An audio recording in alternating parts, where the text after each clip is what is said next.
Estamos aqui em Haven, perto de Santa Helena, na Califórnia, na casa onde por muitos anos viveu a Sra. White.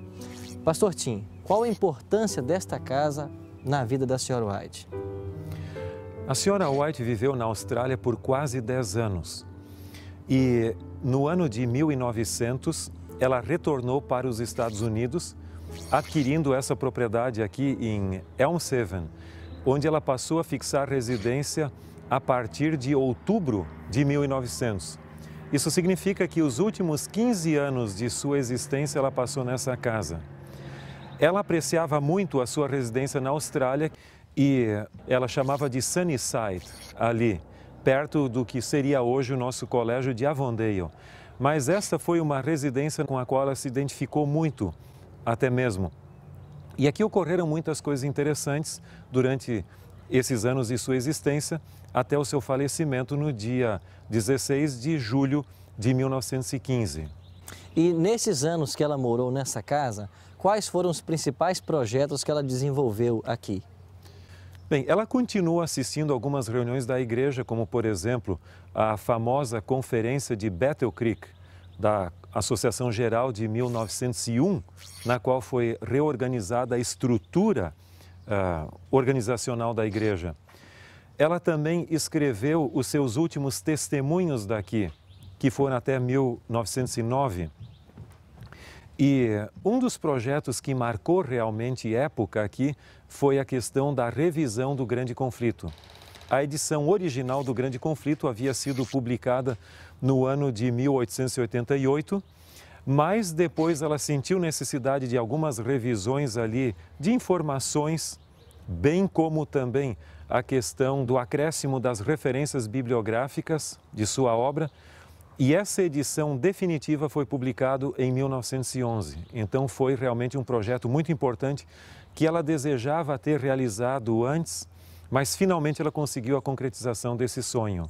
E essa é a edição padrão do Grande Conflito. Outras coisas importantes ocorreram aqui, uma delas a manifestação dos anjos com ela nessa casa aqui e revelações de Deus sobrenaturais.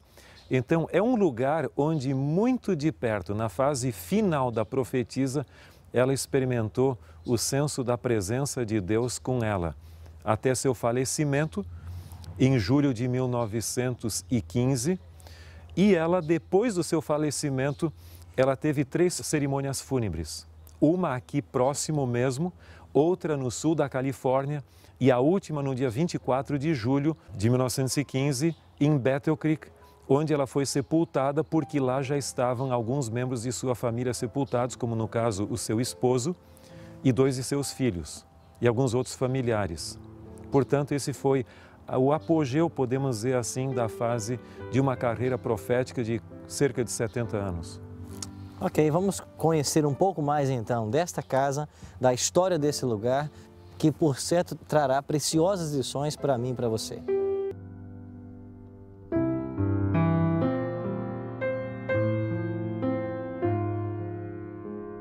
Nesse edifício do Hospital Adventista de Santa Helena estava localizado o antigo prédio do Sanatório Adventista de Santa Helena. E havia um costume, nos tempos em que a Sra. White ainda vivia, de médicos, enfermeiras e familiares, incluindo crianças, olharem para o vale na direção da casa da Sra. White na parte da noite. E quando havia uma luz sobrenatural no quarto de dormir da Sra. White, eles costumavam comentar que o anjo assistente estava com ela. No dia seguinte, algumas dessas crianças procuravam os filhos dos funcionários daquela propriedade da Sra. White ali e perguntavam o que havia acontecido com a luz sobrenatural. E eles respondiam de uma maneira bem natural. É simples, o anjo assistente estava com a Sra. White, como de costume. E isso é uma evidência de quão perto os anjos celestiais estavam com o ministério da Sra. White e suas atividades.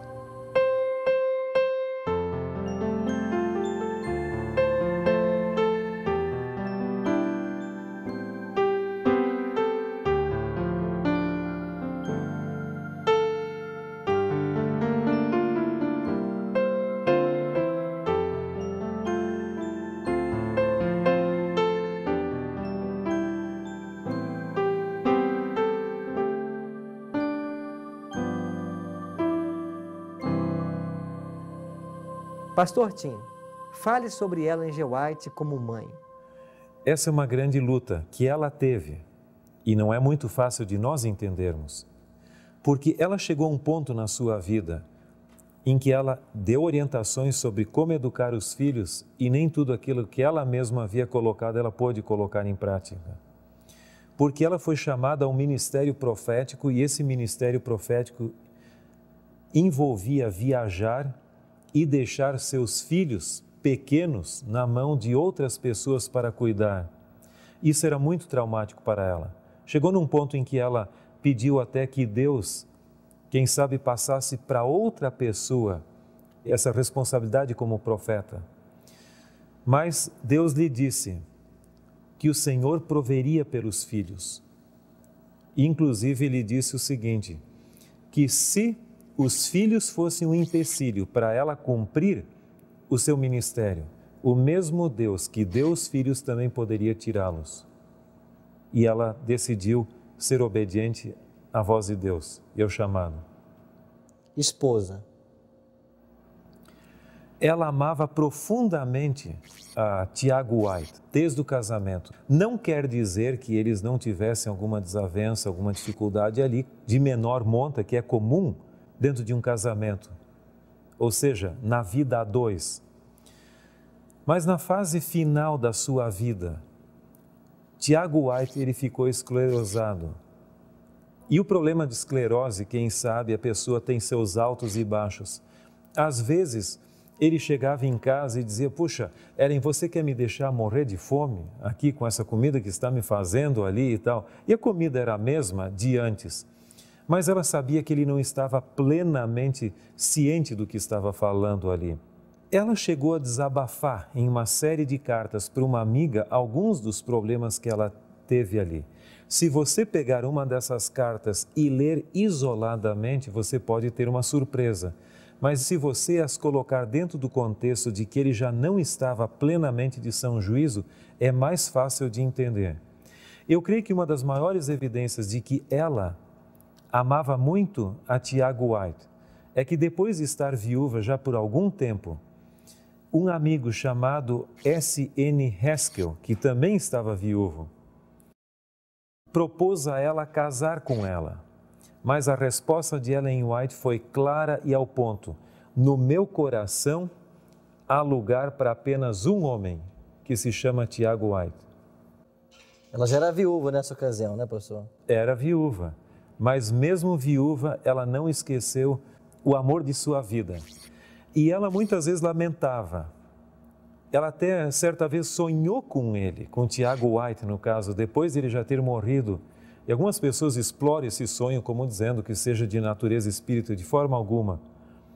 Eu já sonhei com meu pai depois de ele ter falecido também. Isso não quer dizer que seja um sonho profético, mas simplesmente algo no qual ela sentia o desejo, pensava nele e gostaria de tê-lo como seu grande companheiro. E ela até temia como seria a vida sem Tiago White do lado, seu amado companheiro. Mas quem supriu essa lacuna, em certo sentido, foi o filho Guilherme, ou Willie White, que se tornou o leitor, o editor dos seus materiais e o companheiro em viagens e outras atividades. Eles se casaram em agosto, pastor, de 1846. Foi 30 de agosto de 1846. Quantos filhos nasceram desse matrimônio? 4. O mais velho, Henry Nichols. E esse era chamado pela senhora White de meu pequeno cantor. Henry Nichols White. Exatamente. E ele tinha algumas aptidões muito importantes. Ele era um menino dedicado e ele trabalhava na Review e todos apreciavam ele. E ele cantava muito bem. Mas, lamentavelmente, aos 16 anos ele acabou falecendo. Depois nasceu Tiago Edson. Ele era com bastante energia, mas ele demonstrou certa rebeldia. Não se dava muito bem com o pai. Depois ele se tornar já jovem, ele se reconciliou com o pai. E aquela preocupação que a senhora White e Tiago White tinham para com ele, parece que foi superada e ele se tornou missionário entre os negros no sul dos Estados Unidos com seu amigo Palmer no navio Morning Star. O terceiro filho, que foi Guilherme, ou Willie White, desde o início, demonstrou uma personalidade muito agradável e atrativa. Não quer dizer que ele não tivesse os seus problemas também, né? Certa ocasião, ele até chegou a aprontar na escola. Havia uma professora que lecionava no estado de Michigan, onde a família residia, e os alunos aparentemente não gostavam da professora. E um dia, ele chegou muito cedo na escola e escreveu na lousa uma chacota da professora, dizendo que o diabo pegou a professora e levou para o norte, para o sul, para o leste e para o oeste. E quando percebeu que era a professora deles, a largou ali, soltou para que fosse a professora. E então, a professora, quando começou as aulas, viu ali o que havia sido escrito na lousa, perguntou para os alunos: quem é que escreveu isso? E ninguém se manifestou, mas ela identificou a letra. E no final da classe, ela abordou: por que você escreveu isso? Bom, eu escrevi simplesmente por uma coisa, porque eu aprendi em casa a nunca mentir, sempre falar a verdade. Então, houve algumas coisas curiosas assim, mas, no geral, ele era uma personalidade muito amável e foi companheiro da senhora White. Já o casal teve também um quarto filho. E esse quarto filho, John Herbert, ele acabou falecendo com cerca de 3 meses de idade. Então, remanescentes foram apenas 2, Tiago Edson e Guilherme. E toda a descendência da senhora White é por Guilherme, porque Tiago Edson não teve filhos. Não resta dúvida para nós de que Deus usou essa mulher como sua mensageira no período do fim em que nós estamos vivendo. Por isso, nós devemos buscar e estudar os escritos que ela nos deixou, que é uma luz menor que nos conduz à luz maior, que são conselhos que nos ajudarão a nos preparar melhor para a volta de Jesus. Não quer fazer você dos escritos de Ellen G. White um guia seguro para a sua vida?